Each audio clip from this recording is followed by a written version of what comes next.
You, Chalky, will never be a ski instructor as long as you live.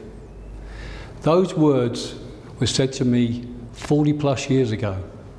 At the time, he was a senior ski instructor and me, just a lowly ski bum. Has anybody ever said anything like that to you? Like, for example, you'll never be able to do something? There's lots of well-known, famous people in the world that have gone through that and become masterminds and revered in whatever field they decided to go into. It's got to be the right dream or the right goal that we actually really want to achieve. Because if it's not the right goal, then the chances of us following through and succeeding are pretty remote. So it's got to be something that's in us that we really, really believe in. I'm sure we've all had something like that at some stage in our lives. And the other part of the scenario is, aren't you too old to do things like this? Aren't you too old to have those kind of dreams? Well, it's only comparatively recently, and I'm not that far short of 70 now, that I decided that I wanted to be a speaker. So, in my opinion, as long as you've got your health and your strength, you can actually achieve anything that you actually want. So what is a naysayer?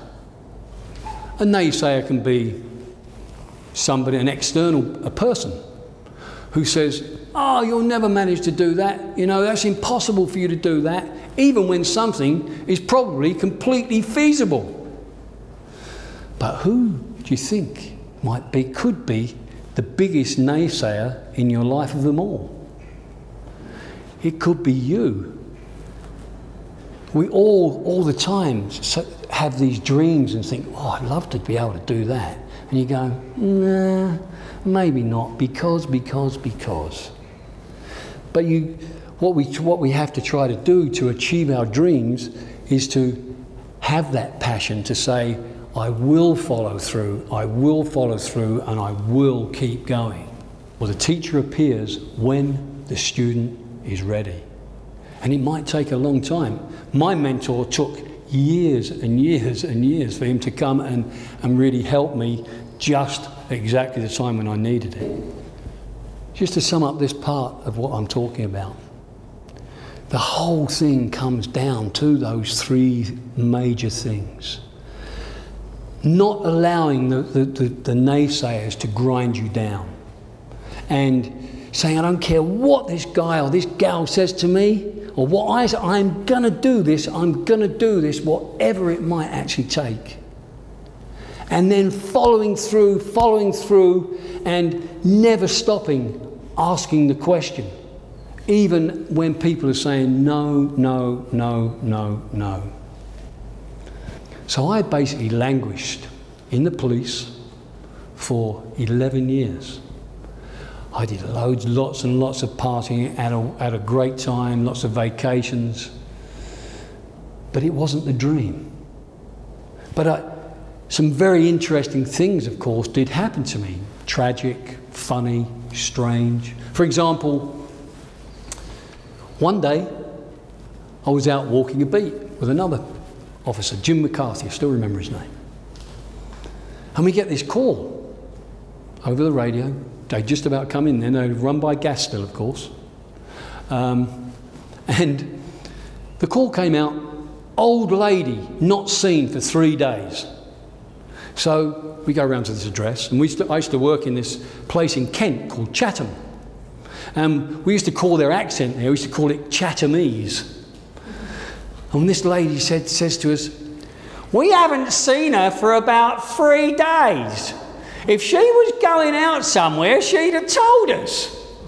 So anyway, we're going round to all the windows and banging on the windows. Mrs. Jones, come and answer the door. No reply. So one of us gets out her nightstick, because police don't carry guns in England, as you probably know. And we smashed the window, and in we went.